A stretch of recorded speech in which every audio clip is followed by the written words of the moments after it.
Hello everyone, कैसे हो आप सभी। आई होप आप सभी अच्छे होंगे। आज का हमारा टॉपिक ऑफ डिस्कशन है seat of the supreme court. इसके प्रीवियस वीडियोस में मैंने सुप्रीम कोर्ट के इंट्रोडक्शन आपको बताए थे, किस आर्टिकल में है, किस पार्ट में है, क्या कॉन्स्टिट्यूशनल प्रोविजंस हैं, साथ ही साथ दोस्तों जजेस बनने के लिए क्या क्वालिफिकेशन होना चाहिए। आर्टिकल 124 के बारे में हमने डिटेल डिस्कशन किया था।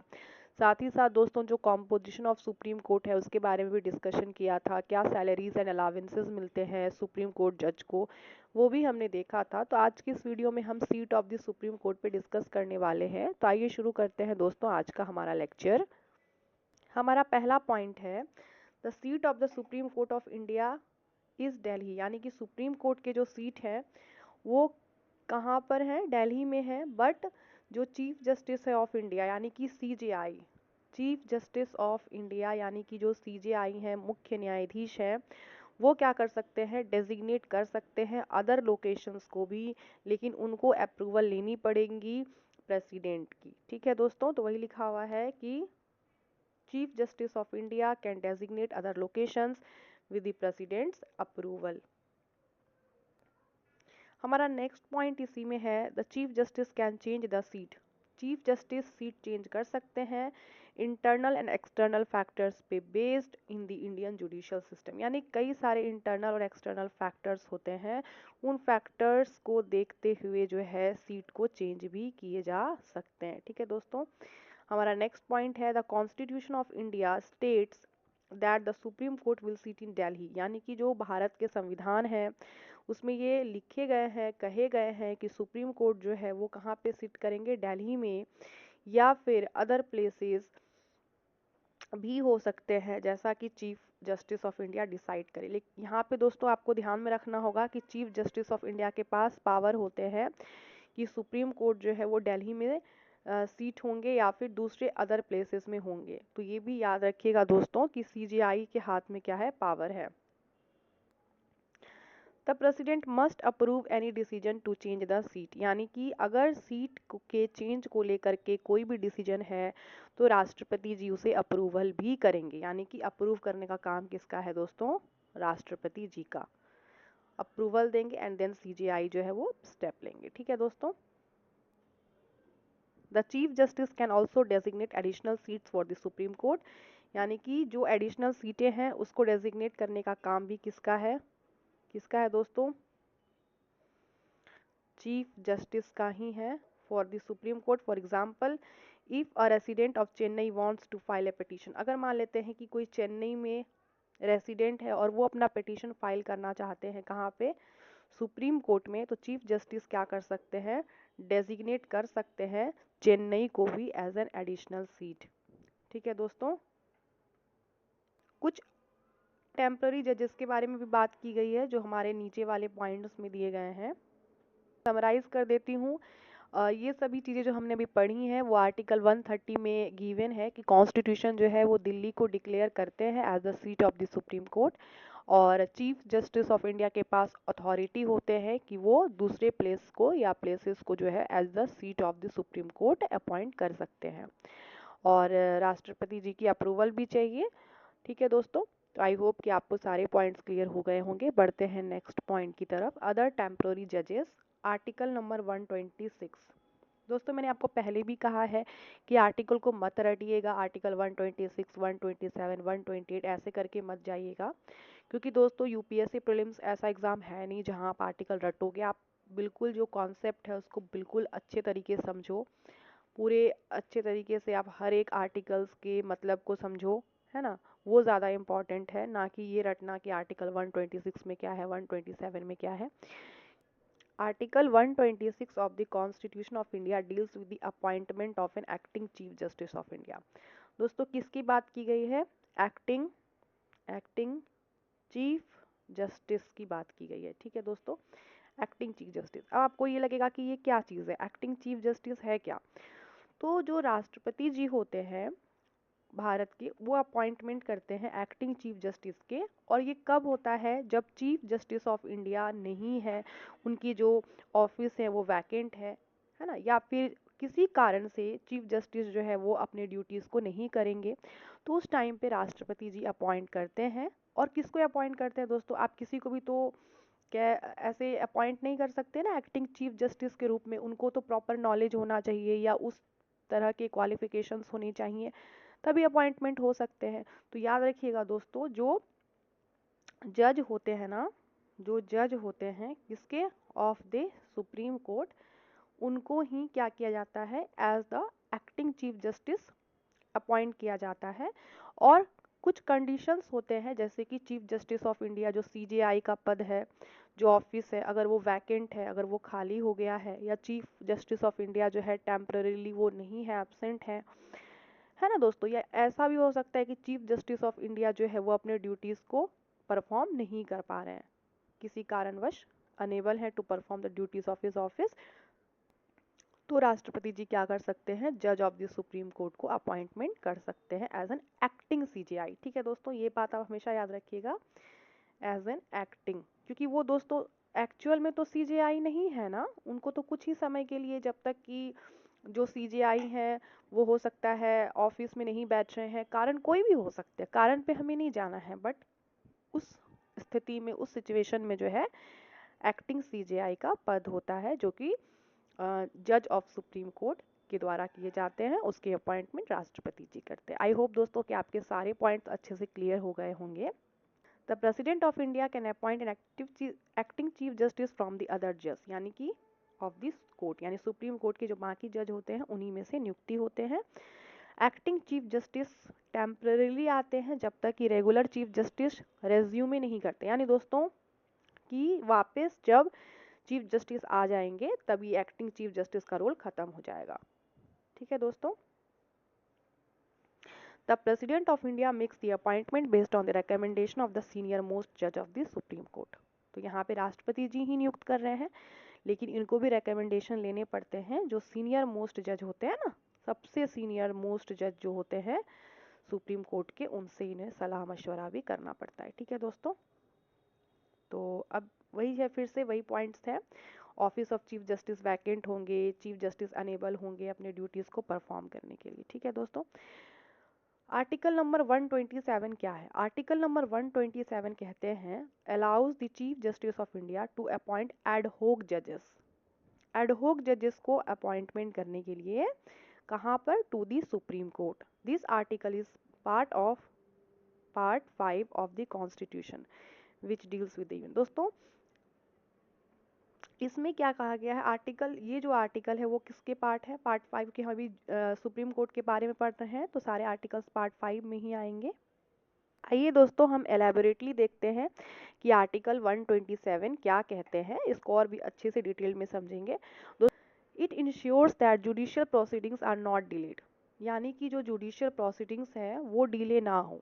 कभी कभी ऐसे होते हैं दोस्तों कि जजेस के शॉर्टेज भी हो जाते हैं, जजेस के शॉर्टेज भी हो जाते हैं, तो अब बताइए काम तो करवाना ही पड़ेगा ना, जजेस के शॉर्टेज होंगे तो आपको कहीं से तो जजेस का सप्लाई करने होंगे, क्योंकि जुडिशियल प्रोसीडिंग्स को आप कॉम्प्रोमाइज नहीं कर सकते हो, डिले नहीं कर सकते हो, है ना। तो यहाँ पे स्मूथ एडमिनिस्ट्रेशन के लिए काफी ज्यादा जरूरी है, it upholds the smooth administration of justice, smooth administration of justice के लिए काफी ज्यादा जरूरी है। अगर मान लेते हैं कि सुप्रीम कोर्ट जजेस उतने ज्यादा नहीं है, एनफ नहीं है सेशन होल्ड करने के लिए, क्योंकि दोस्तों एक सेशन होने के लिए आपको इनफ तो जजेस होने चाहिए ना, और अगर इनफ जजेस नहीं है सुप्रीम होल्ड के, सेशन जो है होल्ड नहीं कर पाएंगे, तो जो चीफ जस्टिस ऑफ इंडिया हैं अब वो क्या करते हैं, रिक्वेस्ट करते हैं कहाँ से, हाई कोर्ट के जजेस से कि आप अटेंड कर लो, सेशन को अटेंड कर लो, हमारे यहाँ क्या है, शॉर्टेज है। उस टाइम पे जो जजेस होते हैं दोस्तों, उसे हम क्या नाम देते हैं, एडहोक जज। देखिए क्या है एडहोक जज, आपको मैंने पहले भी एक्टिंग चीफ जस्टिस के बारे में बताया, जस्ट इसी वीडियो में थोड़ी देर पहले बताया कि जब सीजेआई नहीं है तो उसके जगह पे एक्टिंग सीजेआई आ रहे हैं, किसी भी कारण से टेम्पररी बेसिस पे आ जाते हैं जब सीजेआई नहीं होते हैं अपने ऑफिस में। ऐसे ही एडहोक जज है दोस्तों, एडहोक मतलब एडहोक जज कब होते हैं अपॉइंटेड, कि जब जब क्या है, लैक ऑफ कोरम है, जितने परमानेंट जजेस होने चाहिए किसी सेशन को होल्ड करने के लिए, किसी सेशन को कंटिन्यू करने के लिए लेकिन उतना जज नहीं है, तब क्या करते हैं सीजेआई अपॉइंट करते हैं जज of the high court as an ad hoc जज। ठीक है दोस्तों, आई होप कि आपको ये कॉन्सेप्ट क्लियर हो गए होंगे। अब एक बात बताइए दोस्तों, ये जो अपॉइंटमेंट हो रहे हैं वो टेम्पररी बेसिस पे है या फिर परमानेंट बेसिस पे है? आप खुद दिमाग लगाएं। टेम्पररी पे ही होंगे ना, क्योंकि अभी क्या हो रहा है, जजेस के शॉर्टेज हो रहे हैं, तो हमेशा तो शॉर्टेज नहीं रहेंगे, तो फॉर ए टेम्पररी पीरियड ही है। नेक्स्ट पॉइंट है chief justice of India must consult with the chief justice of the high court, यानी कि चीफ जस्टिस ऑफ इंडिया को कंसल्टेशन भी करना पड़ेगा जो हाई कोर्ट के चीफ जस्टिस। देखिए दोस्तों, हाई कोर्ट के जो चीफ जस्टिस हैं उनसे कंसल्ट करना पड़ेगा एंड प्रेसिडेंट का कॉन्सेंट मिलेगा, तब जाके ऐसा किया जा सकता है। एडहॉक जज के भी सेम जुरिस्डिक्शन होंगे, पावर्स होंगे, प्रिविलेजेस होंगे, जैसे कि एक सुप्रीम कोर्ट के जज के होते हैं, सेम होंगे, उससे कोई कॉम्प्रोमाइज नहीं होगा। ठीक है दोस्तों, अब क्या है कि जो एडहॉक जज है वो प्रायोरिटाइज करेंगे किसको? अटेंडिंग सुप्रीम कोर्ट सेशंस, यानी कि सुप्रीम कोर्ट के सेशंस को अटेंड करना ही पड़ेगा उनको ओवर अदर ड्यूटीज। बाकी काम को छोड़ के उसके ऊपर प्रायोरिटी में रखना पड़ेगा उनको कि हमें क्या करना है, सुप्रीम कोर्ट के सेशन को अटेंड करना पड़ेगा। ठीक है, बाकी जो उनके काम है ही, लेकिन उसके ऊपर इसको रखना पड़ेगा एडहॉक जज को। ठीक है दोस्तों, तो आई होप कि आपको ये आर्टिकल अच्छे से क्लियर होंगे।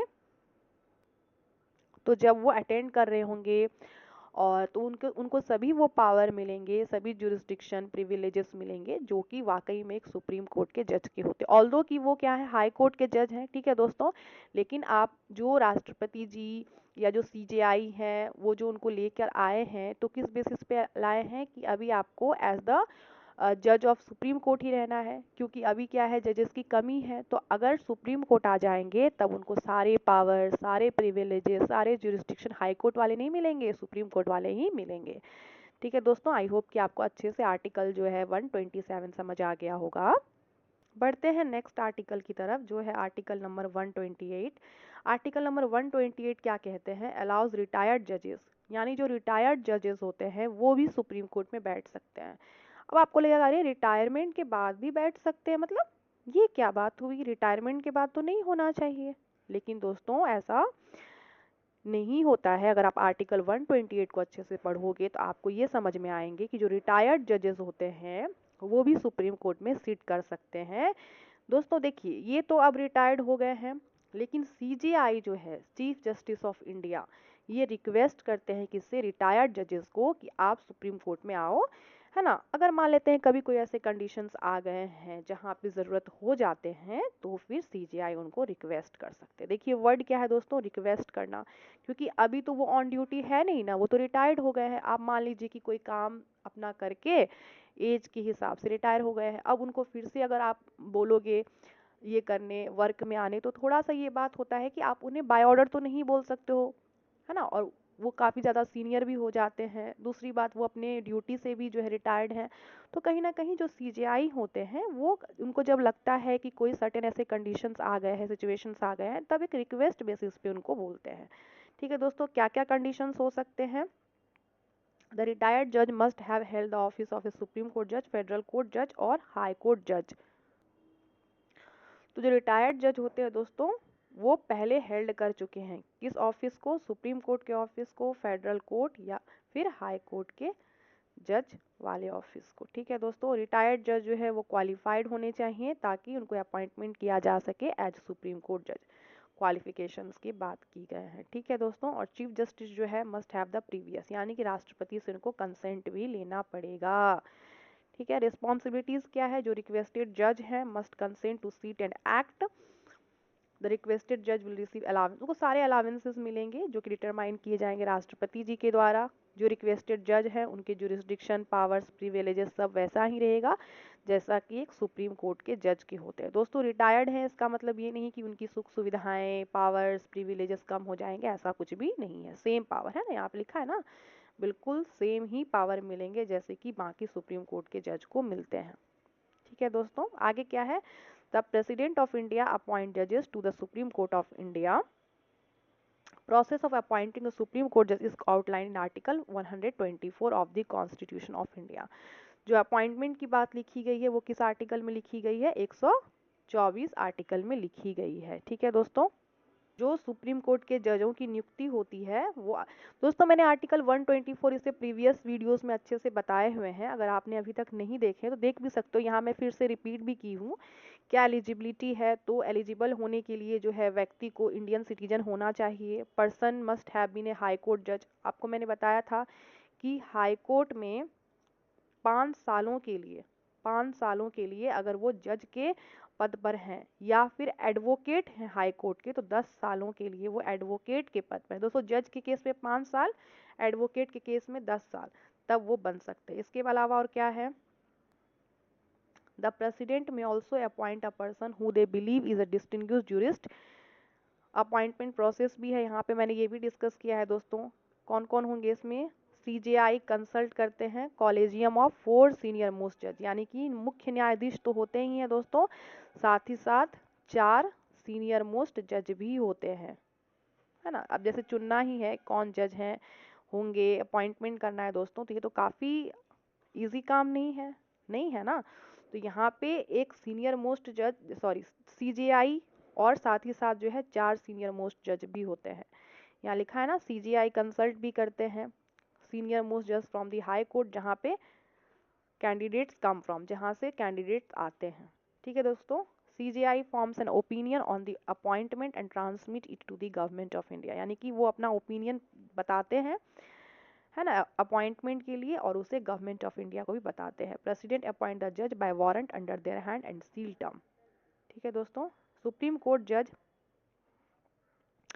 सर्व्स अंटिल दे रीच, यानी कि 65 वर्ष तक वो अपना क्या करते हैं, सेवा देते हैं। CGI is designated from the senior most जज इन द सुप्रीम कोर्ट। ठीक है दोस्तों, सीजीआई आप देख रहे हो ना, सीजीआई, सीजीआई क्या है, मोस्ट सीनियर मोस्ट जज इन द सुप्रीम कोर्ट।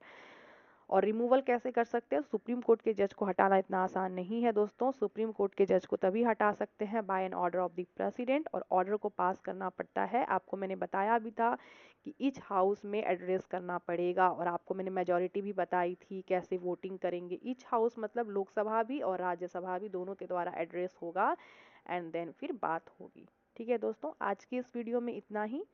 आपको अगर मेरा पढ़ाना समझ आता है तो एक लाइक ज़रूर करिएगा दोस्तों, और मेरे चैनल को भी सब्सक्राइब कर लीजिएगा। दोस्तों मैं ये भी बताना चाहती हूँ कि आप कोई स्टैंडर्ड बुक्स को शायद फॉलो कर रहे होंगे, या अपने यूपीएससी के जर्नी में कोई किताब तो ज़रूर फॉलो कर रहे होंगे।